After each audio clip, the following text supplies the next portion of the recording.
Hello guys, welcome to Autolatest cars. Today in this morning at 2 degrees Celsius. Yes, this is winter time in Europe.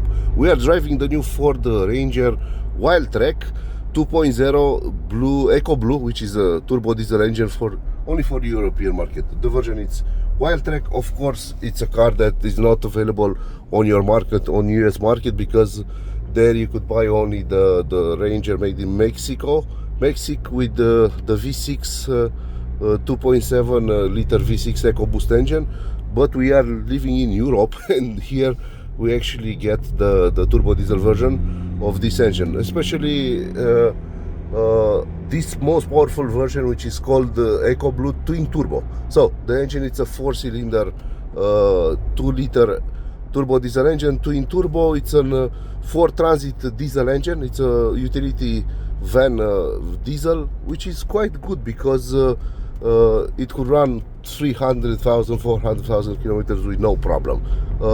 This diesel on this, especially this car, it's decent. The performance are decent. They are not at the level of the V6, the 2.7 V6 from for the US market, because that one has 310 horsepower. This one has 205 horsepower. But even though the 500 Newton meters of this diesel engine, it's business as usual on this of this type of pickup.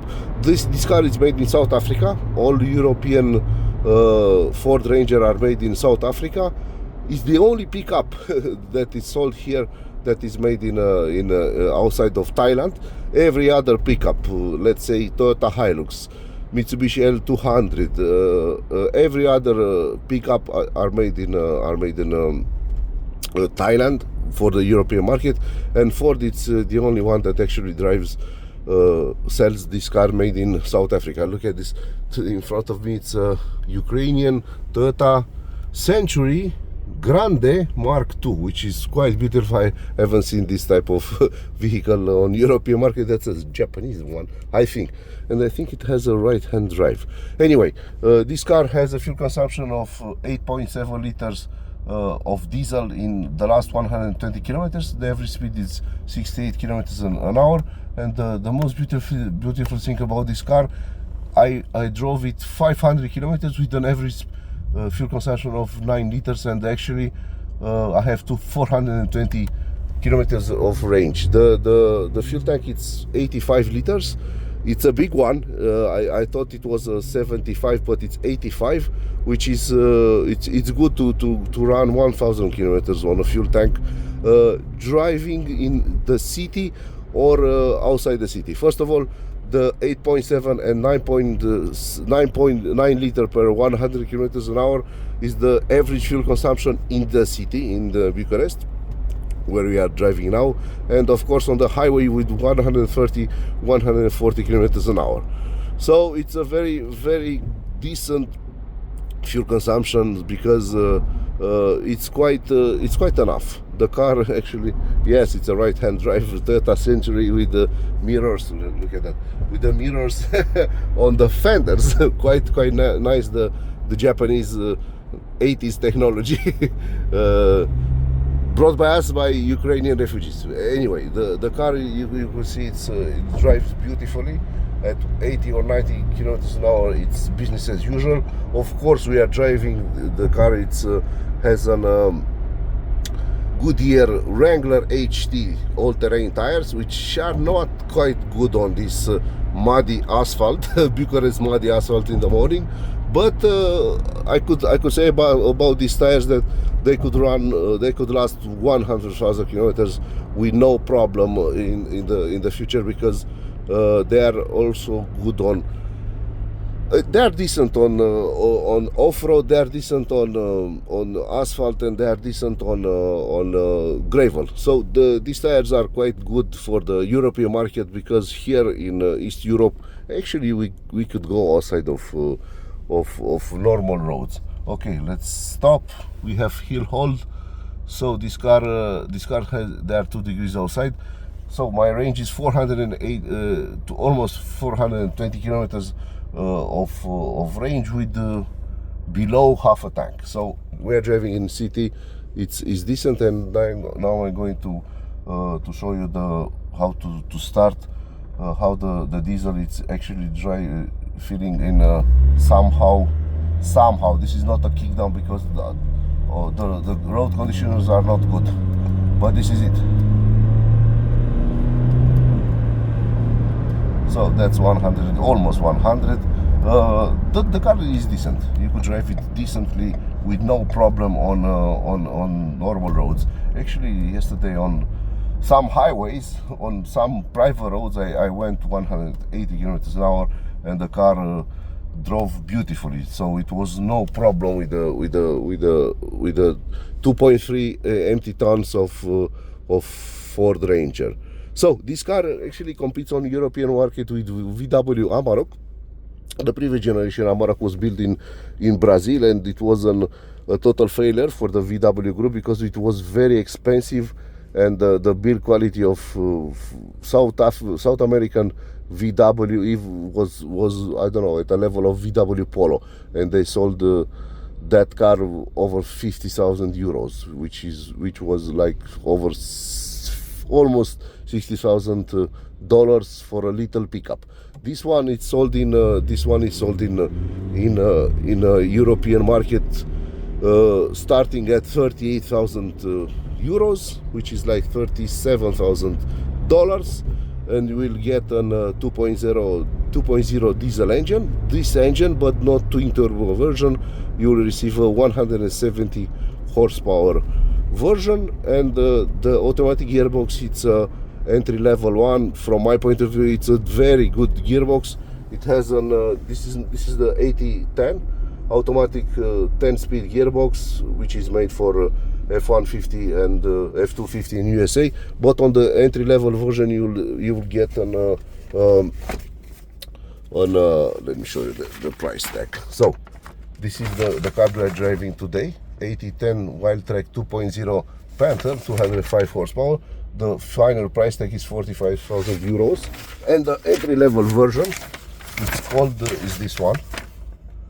It's XLT double cab, 170 horsepower, and the full price is 36,000 euros, 870 euros on European market. So it's cheaper than a SUV. From my point of view, if you want a family car, a 5-star family car with a lot of with a diesel engine, because it's impossible to buy a new car with diesel engine in 2025 on European market, definitely don't buy an SUV, because the SUV it's as you probably know, a bullshit car with a lot of high cost maintenance, and everybody's driving Toyota RAV4, and after the 3-year 100,000 kilometers warranty and everything that it's broken, it will be very expensive. So the engine is called Panther J, 170 horsepower, 4-wheel drive,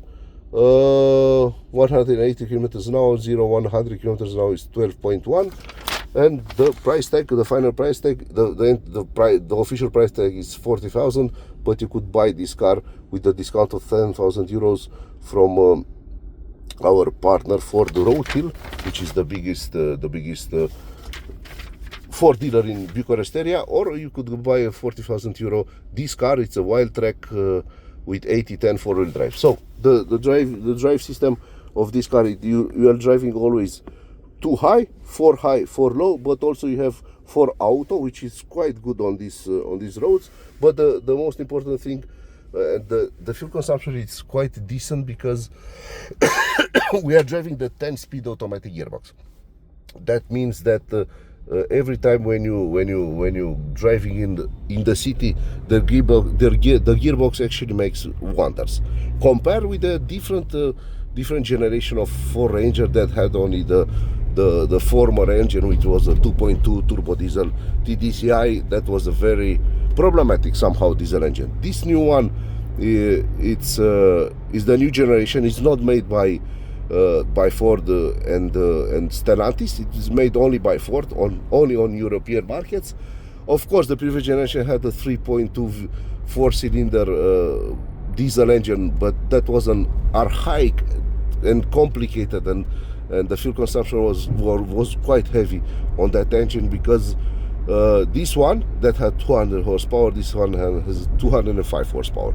So this engine, it's when it's mated to AT10 gearbox, it actually drives like a previous generation V6 3 liter 3.2 liter no, it's better than previous generation 3.2 liter diesel engine from Ford, but actually drives like an 10 years ago V6 with the 3 liter diesel engine on Mercedes ML 320, or even a BMW X5 with the second generation of 16 line 3 liter 231 horsepower turbo diesel engine, made only for European market. So the car actually drives beautiful, because the gearbox it's nice. Everything it's bulletproof here. The double wishbone suspension, front suspension, and the rear axle, solid rear axle.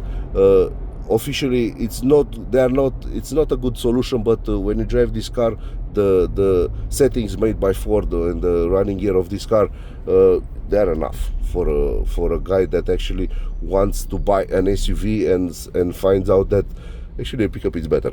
So, as I told to all my friends, if you want to buy a modern SUV, you definitely have to go for a hybrid one, not a plug-in hybrid one. And those hybrid ones could cost you over 40,000 euros, and I'm talking about over 200 horsepower hybrid SUV,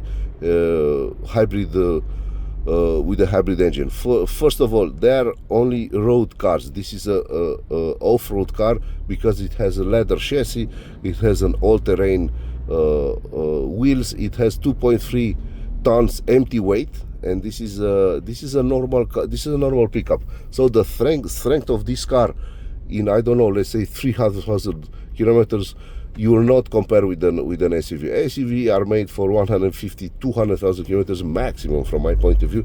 These cars could run you over 300,000 kilometers, and I'm going to show you the stop and start system. Yes, this is at 3 degrees outside.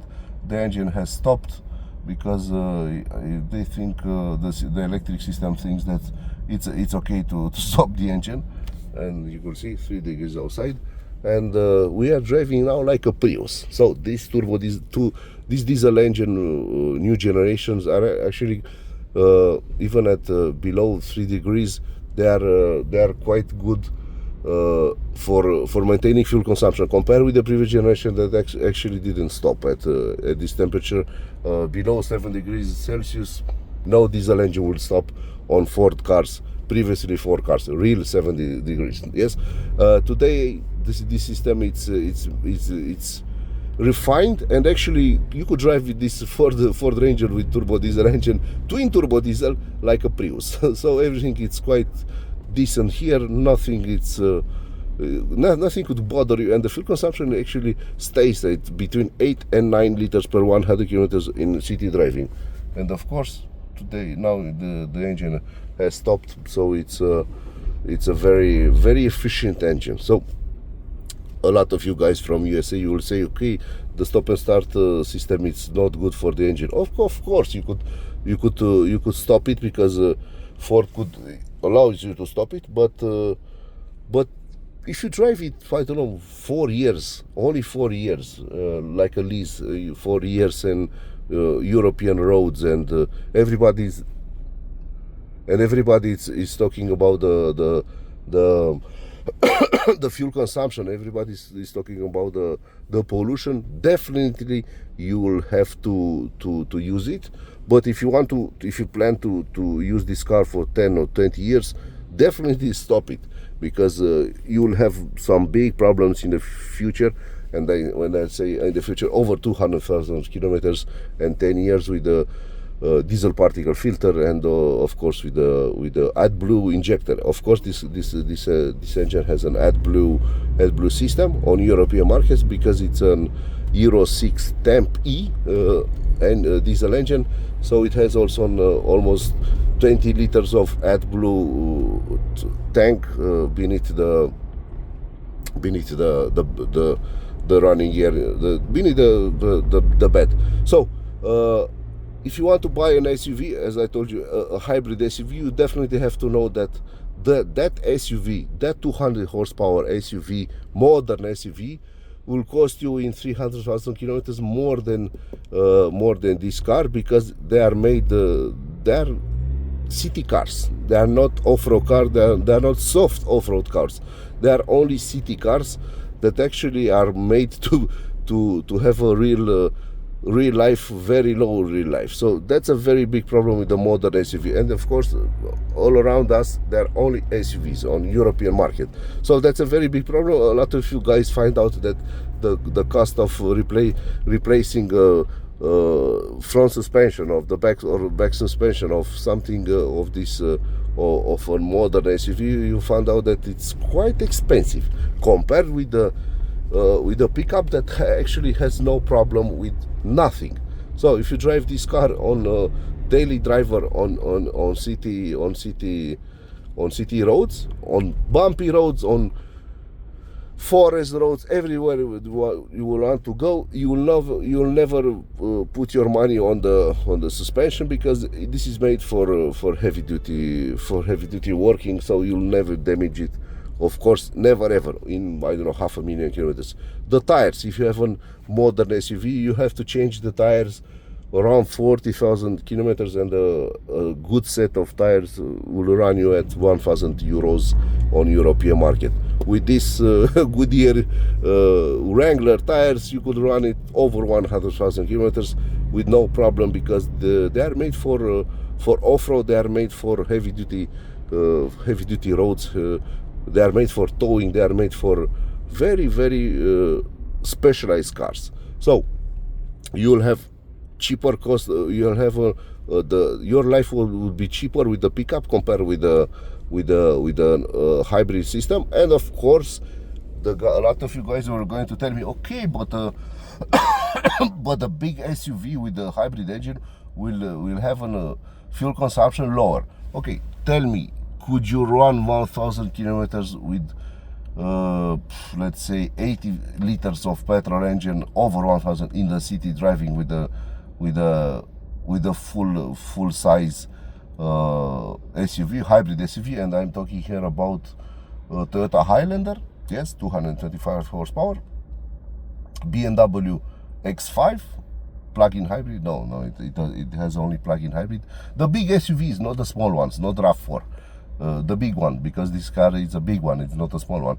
Could you run it over 1,000 kilometers? Of course you won't run it, because the fuel consumption, it's around like this, 7 or 8 liters per 100 kilometers, but you will have a smaller fuel tank. So that's the big advantage of a Ford Ranger diesel engine with a big fuel tank, compared with the smaller fuel consumption and on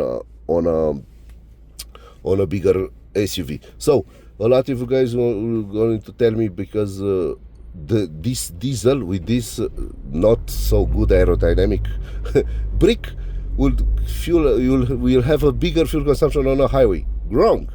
This car has the same fuel consumption on the highway as a big SUV, hybrid SUV, but the difference is that on the highway, the big SUV will run definitely 100% on petrol, and we are talking about cars that are over 2 tons empty weight, like the Toyota Highlander, and that engine, 2.5 petrol engine, it's quite underpowered, because it has only 183 horsepower. This and the torque of that engine is quite small compared with the 500 Newton meters of this Ranger, and the real fuel consumption of that car at 150, 140, let's say on a lot of European markets, the speed limit is 140 kilometers an hour. So you could run it decently with no problem with 150 kilometers an hour. So that Toyota Highlander at 150 kilometers an hour will have a real fuel consumption over 10 liters per 100. So this Ford Ranger has only 8.99 liters. So the real fuel consumption of a big pickup, diesel pickup on highway, empty weight, of course, empty weight Toyota Highlander, empty weight Ford Ranger, it's the pickup is more user friendly from my point of view. And of course, we don't have to forget before we stop this video. This car actually drives quite decent in city driving. We are now driving in the downtown. It's not somehow downtown. It's near downtown Bucharest. You have bumpy roads, of course, tram lines, which is quite like 1950s. So everything it's shorter here. It's made for a pickup. This road is not made for an SUV. You could drive it here more comfortable compared with an SUV, because the suspension of this car it's made, of course, for going in the forest on the creek beds or something like that. So this car actually drives better on this road. Let me show you some special roads in Bucharest, in the biggest capital of Southeast Europe. This is the roads. This is when you'll definitely need an off-road car for this type of bullshit road. Look at that VW. So when you're driving the 4Ranger, it's like you're driving in front. You don't try to escape to make the best way for your car, because you'll know that even in 3,000 kilometers on these roads, the running gear will be the same, the front suspension will be the same, everything will be the same. So it's cheaper for you to drive it on bad roads compared with an SUV. The SUV will cost you a lot of money, and I told you that, and everybody knows that, but everybody still goes and buys a lot of SUV because they stand when they're driving it, they stand up and they see the traffic. They think that it's more they think that it's safer. But when you compare with an actually safety records of a sedan like an E-Class, compared an E-Class or a 5 Series compared with the big SUV, you'll definitely find out easy that a lot of SUVs could overturn in an impact, in a crash test, even at lower speeds, compared with a normal car that will stay on the road. So of course the SUVs are good cars, they are safe cars that because everybody buys them, but the real situation with an SUV cars is that they are more expensive to run compared with the sedan. Let me show you this. In front of me, it's a Passat B7. This car has over 500,000 kilometers with a 2.0 turbo diesel engine. That car actually runs beautifully here in downtown, and actually I think it will have a fuel consumption of 7 liters per 100 kilometers. So it's an efficient car, even it has 15 years since it was brought on the market. So yes, it's a 2.0 TDI, and of course our engine has stopped because we are at a stoplight.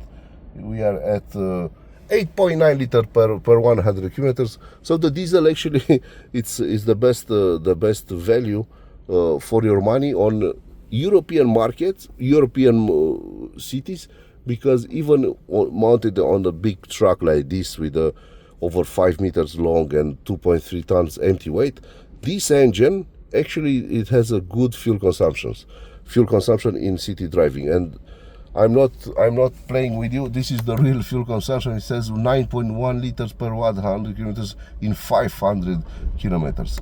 So it's a best deal from my point of view. If you like Autolatest cars.com, please like and subscribe.